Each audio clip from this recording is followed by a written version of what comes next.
চলুন সরাসরি আজকের মূল আলোচনায় ঢুকে পড়ি।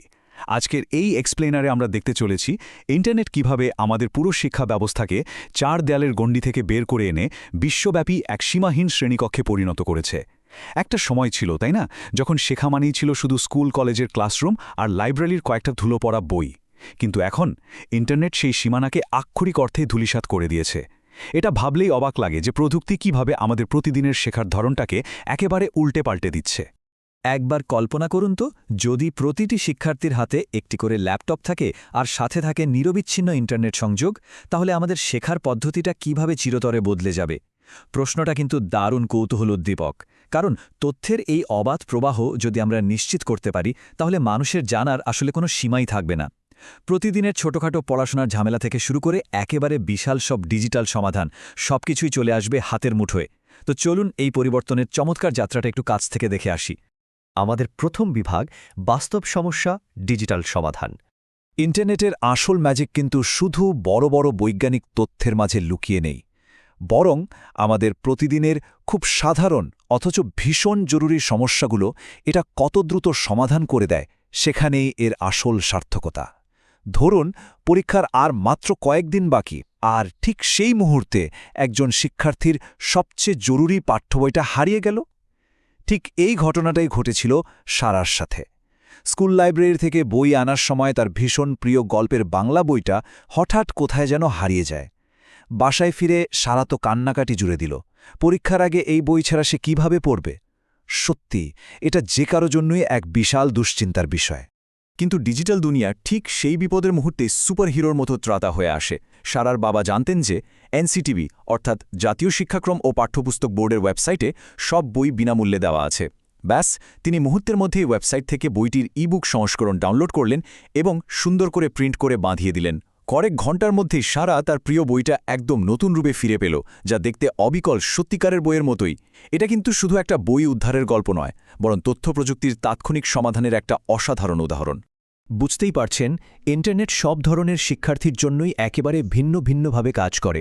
সোর্সে থাকা এই 6টি সত্য ঘটনা খেয়াল করলেই বিষয়টা পরিষ্কার হয়ে যায়। সারার বই উদ্ধারের গল্পের পাশাপাশি আকাশ যেমন শুধু ইন্টারনেটে একটু সার্চ করেই জানতে পেরেছিল প্লুটোকে কেন আর গ্রহ বলা হয় না, আবার সুনায়রা যখন কোডিং করতে গিয়ে আটকে যায়, তখন একটা ল্যাঙ্গুয়েজ ফোরামে প্রশ্ন করেই 1 ঘণ্টার মধ্যে সে সমাধান পেয়ে যায়। রতনের কথা ধরুন, সে অনলাইনে মক টেস্ট দিয়ে নিজের পরীক্ষার প্রস্তুতি যাচাই করে নিয়েছে। এদিকে আয়েশা ইন্টারনেটের সাহায্যেই বিদেশি প্রফেসরের লেকচার নোট নামিয়ে পড়াশোনা করছে। আর রাজীব নিজের বিশ্ববিদ্যালয়ে সুযোগ না পেয়েও অনলাইনে সে ঠিকই অ্যাস্ট্রোফিজিক্স কোর্সে অংশ নিচ্ছে। এই প্রতিটি ঘটনাই প্রমাণ করে যে ইন্টারনেট আসলে এক বিশাল বহুমুখী সমাধান কেন্দ্র। এবার চলে যাচ্ছি আমাদের দ্বিতীয় বিভাগে, জাতীয় সম্পদ, এখন অনলাইনে। ব্যক্তিগত ছোটখাটো সমস্যা থেকে চোখ সরিয়ে আমরা যদি একটু বড় পরিসরে তাকাই, তাহলে দেখতে পাব আমাদের বিশাল সব জাতীয় প্রতিষ্ঠানগুলো কিভাবে দ্রুত ডিজিটাল হচ্ছে। ইন্টারনেটের কল্যাণে এখন কিন্তু আর লম্বা লাইনে ঘণ্টার পর ঘণ্টা দাঁড়িয়ে থাকতে হয় না। এই যেমন জাতীয় বিশ্ববিদ্যালয়ের অনলাইন ভর্তি ফর্মটির কথাই ভাবুন। একসময় ভর্তি পরীক্ষা দেওয়া বা সামান্য কোনো তথ্যের জন্য দূর দূরান্ত থেকে শিক্ষার্থীদের রীতিমতো যুদ্ধ করে ক্যাম্পাসে আসতে হতো। আর এখন কয়েক লক্ষ শিক্ষার্থী নিজেদের ঘরে বসেই খুব আরামে জাতীয় বিশ্ববিদ্যালয়ে ভর্তির রেজিস্ট্রেশন সেরে ফেলছে। এতে যে শুধু সময় আর অর্থের বিশাল সাশ্রয় হচ্ছে তা নয়, পুরো প্রক্রিয়াটাই হয়ে উঠেছে একদম ঝামেলাহীন এবং সবার জন্য সমানভাবে উন্মুক্ত। আর এই অগ্রগতি আমাদের ভবিষ্যতের এক দারুণ চিত্র কল্পনা করতে সাহায্য করে। বর্তমানে আমরা অনলাইনে ফর্ম পূরণ করছি ঠিকই, কিন্তু 2050 সালের পরের শিক্ষা ব্যবস্থা কেমন হতে পারে ভাবুন তো। সোর্সের তথ্য অনুযায়ী আমরা হয়তো দেশ জুড়ে বিশাল সব ভার্চুয়াল ক্লাসরুম দেখতে পাব।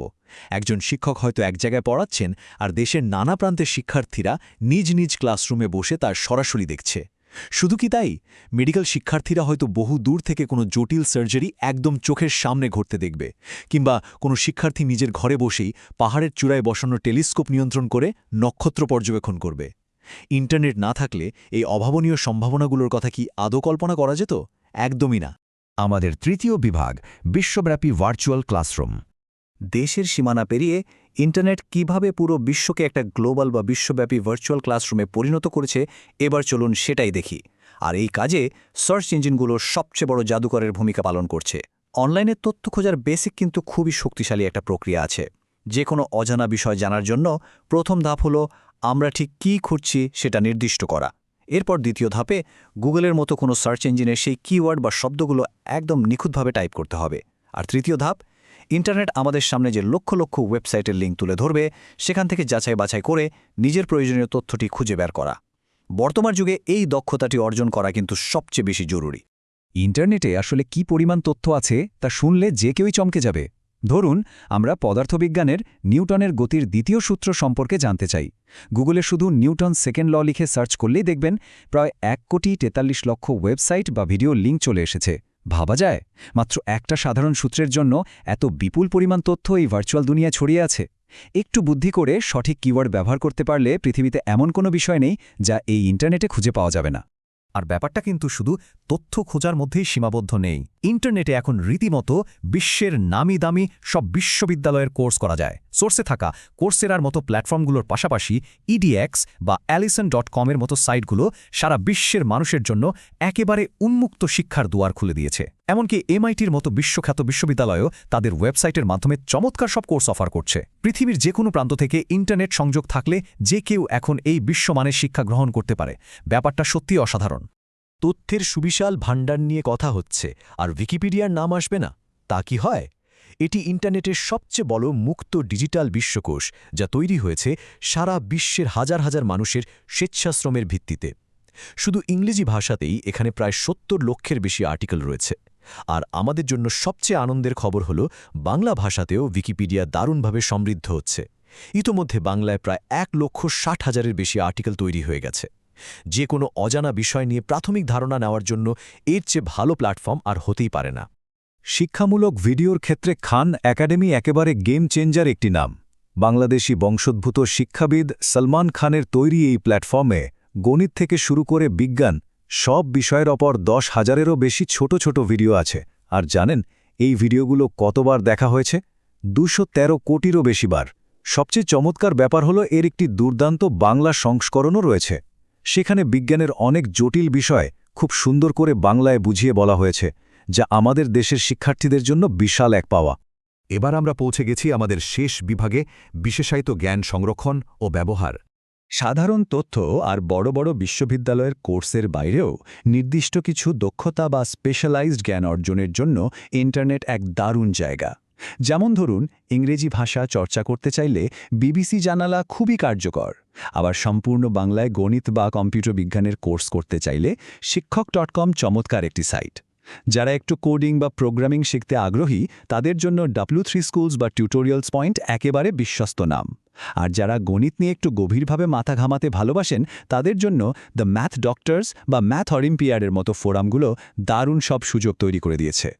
তবে ইন্টারনেটের সবচেয়ে বিস্ময়কর দিকটি হল, এটি মানব সভ্যতার ভিত গড়ে দেওয়া ঐতিহাসিক সব অমূল্য গ্রন্থ চিরতরে সংরক্ষণ করে রেখেছে। ইউক্লিডের জ্যামিতির মূল ভিত্তি এলিমেন্টস, নিউটনের সেই যুগান্তকারী বই প্রিন্সিপিয়া ম্যাথমেটিকা, কিংবা ডারউইনের বিবর্তনের তত্ত্ব নিয়ে লেখা দি অরিজিন অফ স্পিশিজ।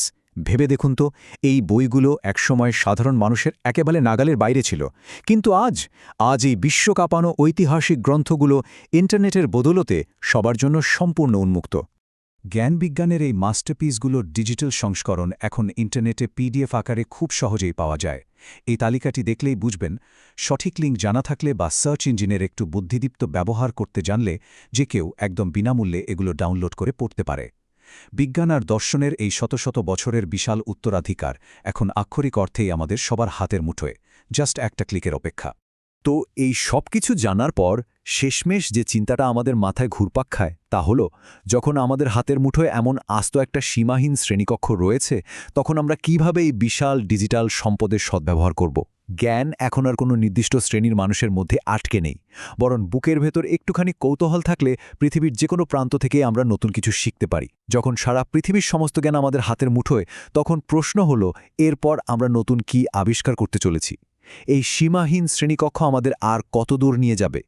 এই প্রশ্নের উত্তর খোঁজার দায়িত্বটা এখন আমাদের সবার।